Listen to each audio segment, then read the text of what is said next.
On July 27, 2017, a Lake Renegade amphibious aircraft arrived at the Oshkosh Seaplane Base for an afternoon during AirVenture Week. The Renegade carried 3 occupants: the 33,000-hour ATP-rated pilot, a 2,400-hour CFI in the right seat, and a non-pilot friend in the back seat. The Renegade is a 6-seat, single-engine amphibious airplane produced by the Lake Aircraft Company. Water takeoffs and landings in the Renegade require a deft touch, and many pilots of Lake models do not consider themselves experienced until they have accumulated a few hundred hours in the aircraft. The pilot had almost 900 hours of single-engine seaplane time, although time in the Lake Renegade was more limited. The CFI-rated passenger had about 150 lake hours, and he had provided seaplane instruction to the pilot.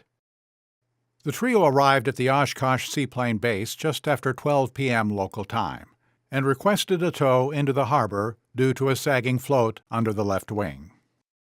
The waves on Lake Winnebago were choppy that day, with winds peaking up to 12 knots, and the float was taking on water. The aircraft was towed to the dock, where the passengers disembarked and the pilot drained a large amount of water from the left float. The trio then left the seaplane base for a couple of hours. At approximately 2:30 p.m., the pilot returned, seemingly ready to prepare the Renegade for departure. He asked for a boat to transport him to the aircraft, which had been towed to a mooring buoy out on the water. After boarding the Renegade, the pilot started the engine and attempted to taxi, but the aircraft was still connected to the mooring buoy. When the volunteer boat crew asked him what he was trying to do, he was reportedly argumentative with the boat driver, saying, "You can't prevent me from leaving with my aircraft." The volunteer explained that he simply wanted to help, and that he wasn't going to be able to leave until he untied from the buoy. The aircraft was then towed to the ramp, where the pilot drained more water from the left float, as well as the fuel in the left float fuel tank. At this time, it was discovered that an inspection panel was missing underneath the left wing. The pilot stated that he was ready to leave. This concerned a member of the Air Ops team, however, who discouraged him from taking off due to the choppy water conditions on the lake. The pilot was resistant to this advice, possibly worried about finding lodging during AirVenture Week. 2 more pilot briefers, one of them a previous lake owner, talked to the pilot to try to dissuade him. A lake amphibian has a high thrust line near the center of gravity, due to the position of the engine. This high thrust line causes downward pitching action when full power is applied, which is exacerbated by choppy water. The ensuing porpoising movements take considerable yoke action, properly timed to counteract. For this reason, takeoffs in choppy water conditions are not recommended. According to witnesses, the pilot was difficult to communicate with and did not accept any advice from those trying to persuade him to stay. Finally, the seaplane base chairman was called down to talk to the pilot. After much conversation, the chairman convinced the pilot to take a boat ride with him to see the water conditions firsthand. The chairman, along with the pilot and the harbor master, took a boat out into the bay adjacent to the seaplane base.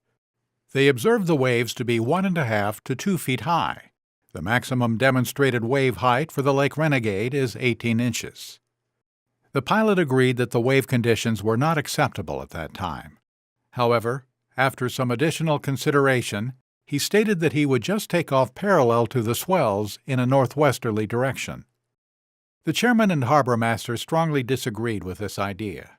The wind was coming from the southeast, and this would mean taking off with a tailwind.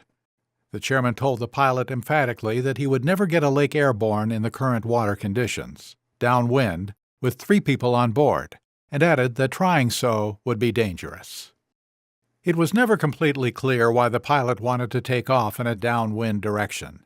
It's possible he wanted to limit his time taxiing on the water due to the issue with the left wing float, and to take off into the wind would require a long taxi out of the bay before turning southeast. After the boat returned to the dock, seaplane base volunteers offered their assistance in finding the pilot and his passengers lodging for the night.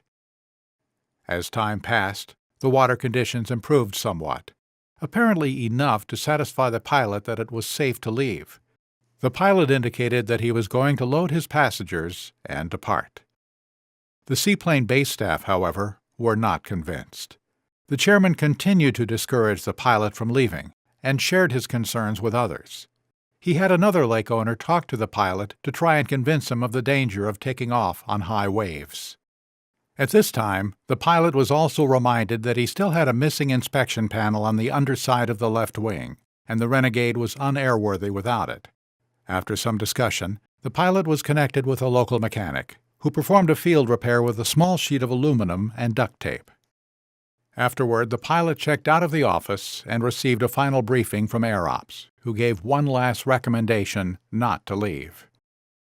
Determined to move ahead with his plan, the pilot loaded up with his passengers, and his aircraft was towed out of the seaplane base by boat. As the aircraft was towed into the bay, the pilot's impatience was evident, as he stated on 2 separate occasions that he was going to start the engine.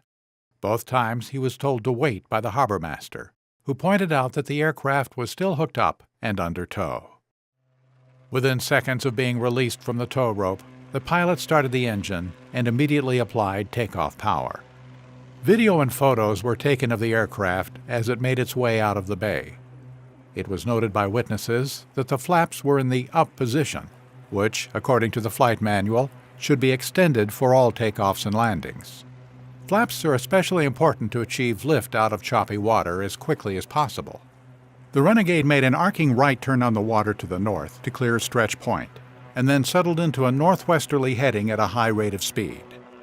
After a 60-second takeoff run downwind, the aircraft began porpoising, bounced off the waves 3 times, and lurched airborne. The left wing stalled and caught the water, and the airplane cartwheeled. The Renegade came to rest in the opposite direction of the takeoff, with the right wing submerged and the left wing suspended in the air.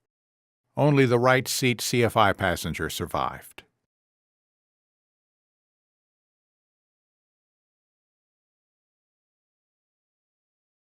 So often poor decisions, easily identified in the aftermath, are camouflaged in the moment.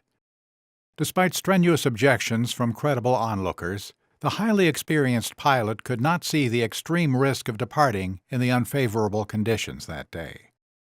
Perhaps the notion of getting stuck at AirVenture without lodging or transportation was so distasteful, it blinded him to clear reasoning. A proven enhancement to decision-making is a second pilot on board, but it didn't help in this instance. From the NTSB report, it's difficult to determine what role the right seat CFI played in the fateful decision to launch. At minimum, he acquiesced. A CFI is always a CFI, even when not specifically operating as CFI or PIC. CFIs are encouraged to speak up, step in, and assert their judgment.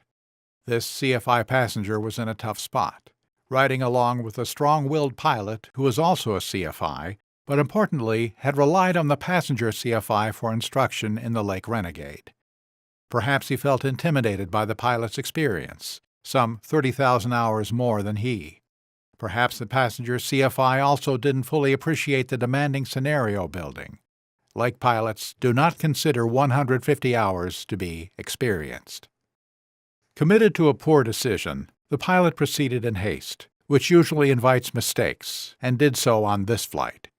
He forgot to lower the flaps in accordance with the lake operating manual, and a checklist stating the same was posted in a visible location on the instrument panel. This was an error that was compounded by rough water. In a post-accident interview with the NTSB, the right seat CFI passenger said he heard the pilot verbalize that the flaps were down prior to starting the takeoff. He also claimed that the Lake Renegade could take off without the flaps extended, but it would result in a longer takeoff distance. While this statement is technically true, it is not optimal procedure, nor is it recommended by the manufacturer, especially not for rough water conditions. Had the right seat CFI realized that the flaps were in fact up, it's not clear if he would have corrected the pilot. Neither the pilot nor the CFI passenger seemed deterred even after an elongated takeoff run. Bouncing through the rough water, the pilot failed to properly counteract the porpoising, which should have been anticipated. Lake aircraft pilots match their experience level with bumps on the takeoff run. After a single bump, lake pilots are encouraged to retard the throttle and regroup. After 3 bumps, even the most experienced lake pilots are encouraged to abort. On this run, the pilot bumped off the waves 3 times but continued the takeoff. The combination of mistakes proved fatal. Operating in rough water, in a tailwind, without flaps, heavy weight, and executing poor rough water takeoff technique left almost no other outcome but disaster. The end result was that a high-time pilot and a CFI were involved in a disaster that took the pilot's own life, plus the life of a passenger who couldn't fully appreciate the risk they took on her behalf. It's a tragic reminder of the trust passengers place in their pilots, and can serve as somber reinforcement of our duty to uphold that trust.